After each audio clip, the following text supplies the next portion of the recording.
Hello everyone, welcome again to Tales from the Economicon. I'm your host, the Economancer. Today we're going to be discussing theory and policy. How do those correlate together?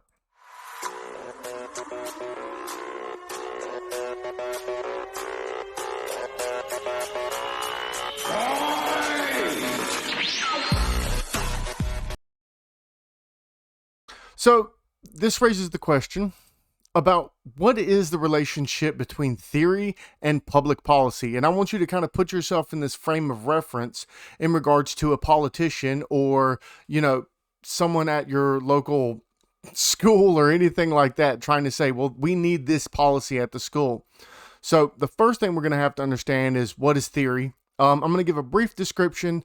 This isn't all the information that you could ever get on what theory is, but I think it gives you at least a strong enough standpoint to start. So, in my opinion, one of the best definitions is that it's a body of logically interrelated general concepts of empirical reference.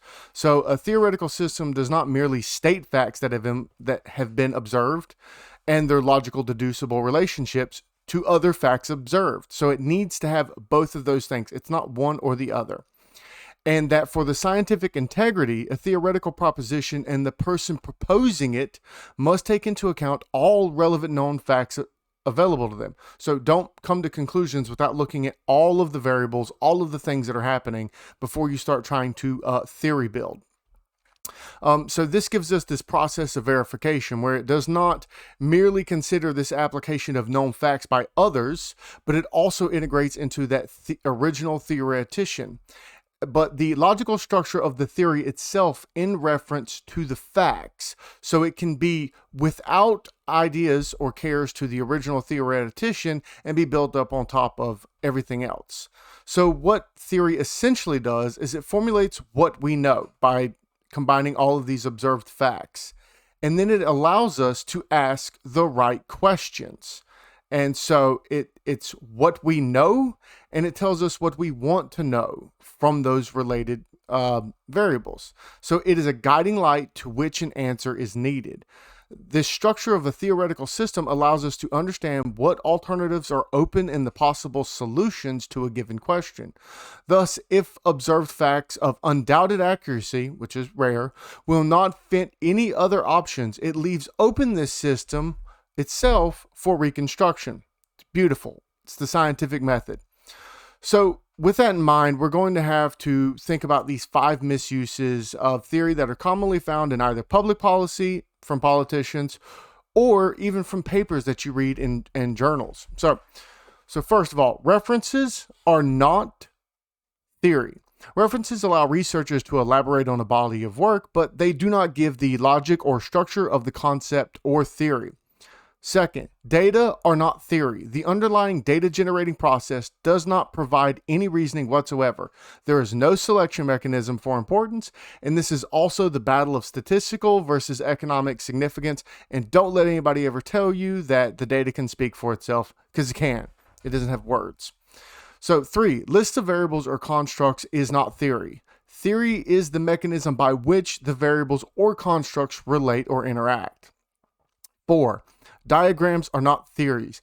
They are at worst stage props in a paper and at best symbolic representations of the theoretical structure. However, logical explanations are often required for additional nuance, and that's very important. 5, this one kills me all the time. Hypotheses and their correlatives predictions are not theories. The theory is the reasoning on why something occurs. Hypotheses are what is expected to occur. This is the bridge between theory and data, but it's not the same. So this raises the question that kind of should be in the back of everybody's mind. Should all policy research, especially that's being, demagogued over by some politician, should it generate new theory or use existing theory? Now, some people say that it can be a-theoretical, which I disagree and I'll get into. But in my opinion, yes. So first of all, facts cannot speak for themselves. Without a frame, the general correlations built do nothing to explain causes, conditions, or means. Furthermore, the theory provides an examinable premise. Otherwise, there is just a flood of arbitrary and superficially objective data. So another question: what contributions, if any, can policy research make if it doesn't use theory? First of all, it does use theory regardless of what this individual says. The theory is a necessary condition for evaluating or concluding any exercise. Suppose someone says that this atheoretical policy research, in that case, they're willfully lying or ignorant of what theory is. Simply put, that is because even in an atheoretical frame, there is an implicit theory that's being studied. This implicit or explicit theory comes with the problem that conclusions are no longer objective. Now, you may be selecting facts and presenting them as contributions, but your initial hypothesis is already nested in your ideological predisposition, as is your presentation of the said stylized facts. This is why sociology and other research has this principle of reflexivity. This hybridization of theory and philosophy is rather important because there's consideration of the general grounds for validating scientific propositions and systems. Now, this concludes that it's neither strictly scientific nor philosophical disciplines when it comes to this like theory building idea. And this is why there are so many philosophical arguments advanced for or against the validity of such propositions in both the philosophical and scientific domains. So one of the main reasons this is important is because in policy, we're going to implement some policy. You're running an impact analysis on this web of interdependent and independent outcomes. How then do you find criterion for whether a policy has been good?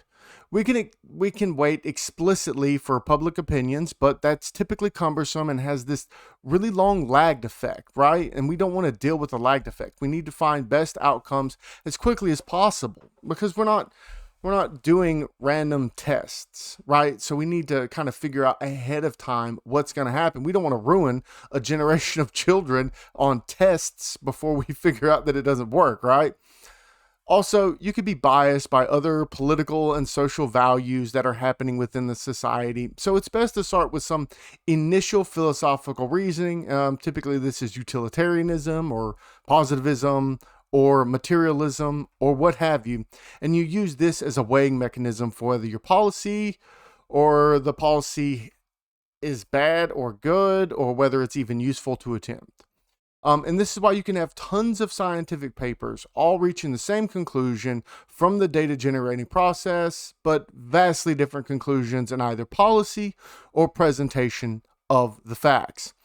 That is why you should always be very careful when someone either sends you empty facts as if it is their argument. Politicians are really bad about this, or if they give you a paper to read that bolsters their opinion. That isn't to say that you should reject the report or the idea itself. Still, it is worth noting that you need to find this underlying philosophical presupposition and compare it to your own or something that's more socially recognized. Again, this is where we kind of have this utilitarian or welfareism coming in.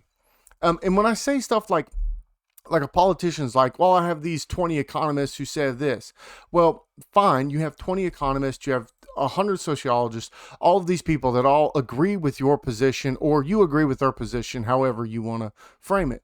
But the thing is does it agree with you as an individual? How can you look at it and apply it? And especially when it comes to public policy, because you should also be involved with this public policy process. And that's where theory comes in really important. So you're going to your city council and they're trying to come up with this plan. And you're like, I have a question. How did y'all come to this conclusion? What is the philosophical presuppositions that are involved in saying that this is going to be a net good or a net bad? Why do y'all have this? And then they're going to give you some stylized facts. But again, those are just random words. They have no bearing without some underlying theory representing the relationship between all of these things. And this is one of the big things that's missing in, I guess you could say, most public policy debates, especially politics. There is no reference towards theory at all. There's randomly some disparate nods to certain types of models that have been built over time, being like, well, Ben Shapiro is really bad about this. Well, we can always think about the solo growth model or something like that. Like, okay, so you espouse something about the solo growth model. What What is the reasoning behind that? Why does that matter? What are we gaining from that? Do we still use that? Is it necessary to continue public policy down this path based on the solo model?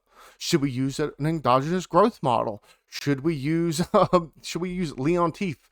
It At the end of the day, it doesn't matter what your conclusion is. Just have your conclusion grounded in something that's important, something that's bigger than yourself, something that gives you a reason to understand all of these interdependent variables that are, acting in all different types of ways. And so that's the importance of theory. That's why it needs to be implemented in public policy. That's why it's kind of not put in public policy much, because they're really trying to just get your attention. You're like, oh, fact, fact, fact, fact, fact. You make your own conclusion. He said the facts, so you're going to vote for him, despite the fact that his conclusion and your conclusion may very well be extremely different, right? So the 1% have all of the money. Okay, I agree with that. Therefore, I'm voting for him without any idea of what his underlying presuppositions are. He'd be like, oh yeah, I want the 1% on everything, and America just become a bunch of renters, right? So that could be there in the back that you're not paying attention because you're just listening for the stylized facts without wanting to know this underlying theoretical presupposition. And I know I keep beating that down, but I think it's very important, and especially when it comes to public policy and also in arguments on Facebook or whatever you're on, and you just get all of these facts, or someone tells you you should read so-and-so, go for it, read them. You may agree with them, but try to extract that underlying theory and then drawing some conclusions after the fact, as they should. Anyway, this is the Economancer. Thank you for taking a walk with me through the Economicon, and I hope you have a wonderful day.